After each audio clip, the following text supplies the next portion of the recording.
So why would you be doing this of all interviews? I mean, you could do an interview with anyone. You're doing an interview with me.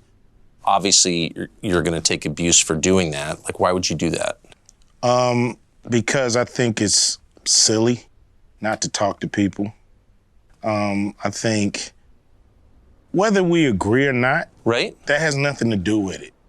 You know, it's like, this is what it's all about. Let's talk about it. Let's debate. And you know, I've been shut out. Wait, that sounds like right-wing extremism and whataboutism. But I've been shut out. You know, some platforms will not have me on. Why? They don't like that I'm, you know, an independent thinker. I'm not part of the herd. I'm not part of the go along to get along gang, so to speak. So, you know, I'm an outsider. And so, you know, I'm not part of the club. So I have to go places for one, that I'm welcome, and where I can voice my opinion without somebody, you know, saying I'm a bad person and that they never want to have me on their platform again. What platforms have banned you? I've been, you know, I tried to go on The View. They didn't have me on The View. Why? Well, a few of the guests just really didn't like where I was coming from. So, or a few of the hosts, I mean. So that's what I was told by the producers. You know, I don't know if the producers was just copping out and using some of the hosts to not have me come on and explain myself, but... You'd be a good booking for them. I've been on there before. Yeah. You know, it's just when I've became an independent thinker, when I've, you know, I'm not, you know, I don't follow their brand of politics, I guess. But if you can't think for yourself, then you're not really free, are you? No, you're not. You're not. But I've been excluded. I've been excluded on Oprah, you know. On Oprah? On Oprah, yeah, I've been excluded. Yeah, man. I would think you'd be the person Oprah would want to promote. I mean, you grew up in South Central, you were successful at a young age, you have dignity, you say what you think. Like, I thought that was the goal. Me too. You know, I don't know what it is, but, you know, several of my, you know, I had a movie called Barbershop, you know. Yeah, I remember. That I wasn't invited to participate with the cast. I produced a show called Black White, and it was a very controversial show. And once again, they had the whole cast on, but I wasn't invited. And so I don't know. On Oprah's show. Yeah, so I don't know what that's really But Oprah's obviously a saintly, godlike figure who's revered by all decent people. Why would she exclude you? I really don't know. You know, that's something that I would love to find out. But I can't tell you, you know, if there's a single thing that I've done or said to her. Have you noticed that it is more controversial to criticize Oprah than to burn the American flag? Really? Seems that way. I've never heard anybody criticize Oprah. Do you think it's political or do you think it's deeper than that? I mean, you're not like a right-winger. No. No? No. You don't even seem that political. No, I'm not really. I'm pretty much, you know, just want to do right by the people, you know. So if that comes through political means, that comes through the private sector, wherever it comes, you know, I'm down to work with whoever's down to do something right for the people. So I remember reading you say something along the lines of, I didn't vote for Trump, I'm not a Trump voter. You actually attacked Trump at one point, but you were willing to meet with Trump. Do you think that crossed a line? I think some people didn't like that, but I think it's idiotic. You know, enemies meet. Right. You know, they talk. I'm pretty sure there's some communication between Russia and the Ukraine right now. Somebody's on the phone talking to somebody, trying to come up with a solution. So we just got to talk. That's the only way we're going to work this out. You know, I know when the talking stops, the fighting starts. A lot of people, they, think I'm a, Republican. I'm a right winger. Just because I was willing to speak to the Trump administration, and I was willing to speak with the Biden administration as well. Have you? One guy in the administration, but it didn't go anywhere. It was basically a, take my temperature kind of call. We'll get to it, but they never got to it or never planned to. Matter of fact, the guy left the administration, so after talking to him for a year or so, he was gone, and then we were left really with no one to continue the conversations. What do you think of Biden? I don't think he's given the people who put him in exactly what they thought they were going to get from him. But his most loyal voters, according to the polls anyway, are black voters, particularly black women. Mm-hmm. And those numbers don't seem to change. So no matter what happens or doesn't happen. So do you expect they ever will change? Whether they become independents and not vote for anybody who's not bringing it. It's like people want your vote. They have to do something to earn it. If they don't earn it, why are you going down there and pulling that lever? Because the other side hates you. That's the pitch they make. We may suck, but the other side hates you. You're supposed to dance with the person you brought. Yeah. And the person that brought you to the dance, you guys are supposed to dance together. And if that doesn't happen, you got to go find another dancing partner before the night is up and the music stops. What do you think of Kamala Harris? Obviously, she's a great politician to be able to become the vice president of the country. I don't know how effective she is at her job. What's your view of the police at this point? It's the same. It really is. It's like looking at, what's your view of the military? They're the military. They're always going to be the military. If I asked you this in 1946, you'd be like, they're the military. Yeah. So it's a fraternity. It's an organization that does things a certain way.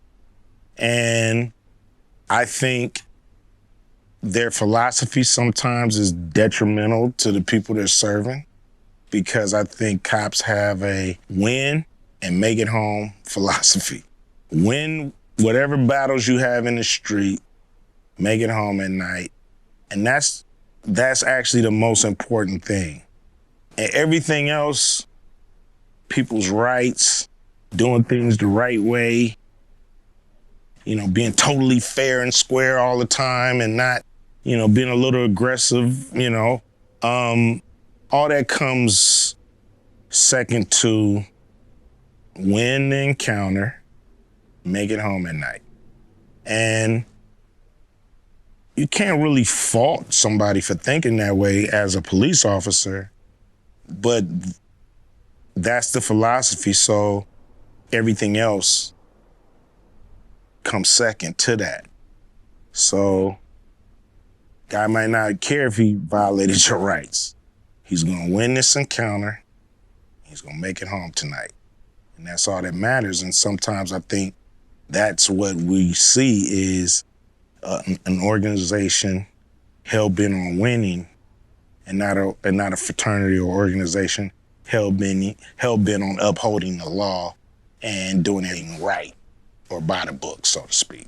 Yep. Yeah. And it's just the nature of that fraternity. Maybe of organizations. Yeah, it's they come with a philosophy, and you can try to buck it if you want to, but more than likely they're gonna get you out the way and stay in formation. Do you think that it's harder to be a man in America now than it was when you were a kid? Yes. Saying what you feel, being yourself, um, is what they call toxic.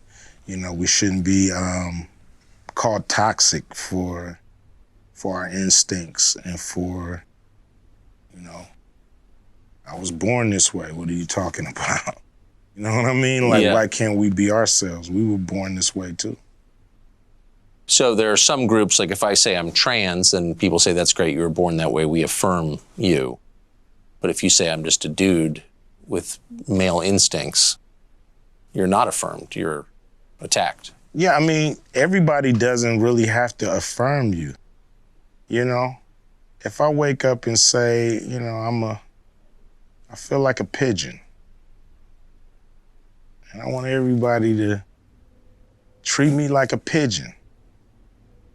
Some people may say, whatever, Q, we treat you like a pigeon. But some people may choose to be like, dude, no. That's your world. Yeah. I'm not part of it. And I have to be ready for that. It's a big world out here. Everybody doesn't have to adhere to me. That's called narcissism, right? Yeah, it seems like it. Yeah, seems like you're trying to bend the universe to your will. And it don't work like that. We've been talking almost all day now. You haven't mentioned race a single time. We've mentioned economics, rich and poor, a number of times. Do you think that we overplay the role of racial conflict in American life? Yes. I think race, it takes up too much space. There's people that we all have in our lives who are same race that we can't stand. And there's people in our lives from other races that we get along with way better. So it's not about race. It's not about color and gender and this and that. It's about who do you connect with? You know, who do you vibrate with? You know what I mean? Who's on the same wavelength? Who wants to be the same kind of person? Who wants to do the right thing when you want to do the right thing? That's who you connect with. So I think a lot of people make a lot of money off of the racists fighting against each other and bickering. And they the ones who push it in our face all the time that we're separate. And does feel like there's more of that, doesn't there? Yeah, it seems like it's like you're stuck in a bad movie and you can't get out. Like you can't find the exit and it continues to play on the screen and you're just running around looking for the exit and this bad movie continues to just haunt you day by day by day by day. You know, that's what we're caught in. A never-ending, winless battle of, you know, of race and color, and we're worried about, you know, where you from, and, you know. Hip-hop, what's great about hip-hop, like, it was a saying in hip-hop, early hip-hop, I think Rakim coined this phrase, you know, it ain't where you from, it's where you at. You know, and it's so true. It's not about where you come from. It's about where you at right now. I'm not imagining that this stuff is being pushed on us, right? No. Much more than in, say, 1986. Yes, I think so. Because in 1986, you had movies and television, and it was all scripted, and we knew this is a scripted show. But I think now you have so many so-called reality shows that basically push the same thing, but in a reality-like setting. So, you know, you'll watch a movie on race, okay? And you flip the channel now, you're watching a somewhat like documentary reality show that's highlighting and magnifying race and status and where you belong in this country and where you don't. And, we're highlighting the bad guys here. We're highlighting the good guys, it's always really showing controversy and pitting each other against each other. And with the reality shows, controversy sells. So they're not showing people getting along. What they want to get to is the fight, the conflict, the argument, the throwing of the bottles, the turmoil, the differences.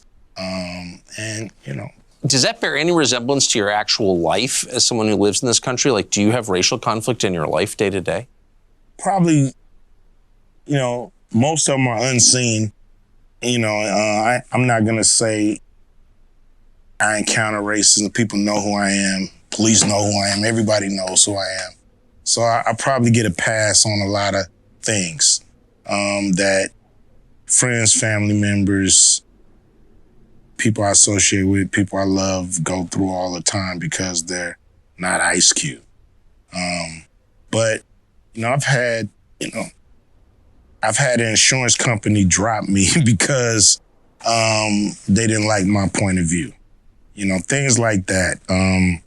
Are you mad about it? Are you mad at people for their skin color ever in the course of a day? I'm not mad at people because of their skin color. I'm mad at people because of what they do and the things they choose not to do. Right.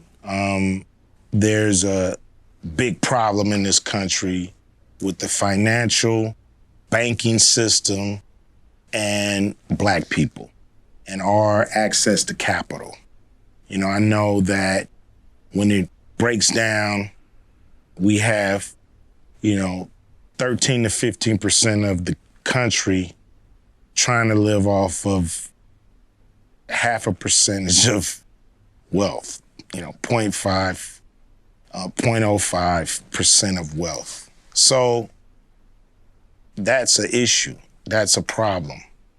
We have to have access to capital so we can do cool things for South Central. If we drove past one of those lots and a guy that lived there wanted to put a store up, he just couldn't get along because of his zip code. Now, guys from outside the area, they can come in and they can get along and put that store up. And that has to change. How do people live in this state who aren't making a lot of money? Things are so expensive. Houses that used to cost, like my father, I think he bought his house 47 grand, maybe. And now it's worth 650. The house you grew up in? The house I grew up in. It's worth $650,000. And that's in South Central? South Central, yeah. Huh. So the middle class has shrunk in this state? Without a doubt, or left. They definitely shrunk, and we have a lot of people leaving the state because they just can't afford it. If you were running the state, wouldn't that be a big concern for you? Yeah, I think it's a major problem because you not only have people leaving, you have industries leaving. Tesla, they just put up a plant in Texas, so they left California, and many big companies have left California. I've noticed something weird. I've never been a big hip hop fan, but I've met a bunch of hip hop performers. Yeah. And they're all pretty open-minded, way more open-minded than, say, your average college professor. I wouldn't have expected that. Why do you think that is? College professors, they all want their jobs. And if their staff or administration is saying, hey, we think this way at this college, sometimes they understand what that is and they stick to those guidelines. Rappers, we're free spirits for the most part. some of us who are not locked down to these crazy contracts, but we know doing things the way they were done in the past hasn't really gotten us as far along as a people as we have wanted. So we tend to break the mold. We tend to be disruptors. We tend to not wait for an invitation to the party. We tend to either come in through the window, you know what I mean, or kick the front door down. But we're coming to the party. So that's how we've actually been able to gain success, because everybody wants you to be in your little hole. Everybody wants you to stay in your lane and all that stupid stuff. And as soon as I hear that, I'm out of my lane immediately. But you should stay in your lane, don't you think? No. If I would have stayed in my lane, I wouldn't be here. I would still be in South Central Los Angeles, you know, not following my dreams. So you're not surprised that rappers tend to be more open-minded at all? Not at all. Not at all. Because they want to go for it. They want new experiences. They want to carve their own path. And, you know, they're not going to conform. They're not going to conform because that gets you nowhere. Younger people say the news is full of lies. In Kennedy's motorcade. 239 people. Death of Jeffrey Epstein.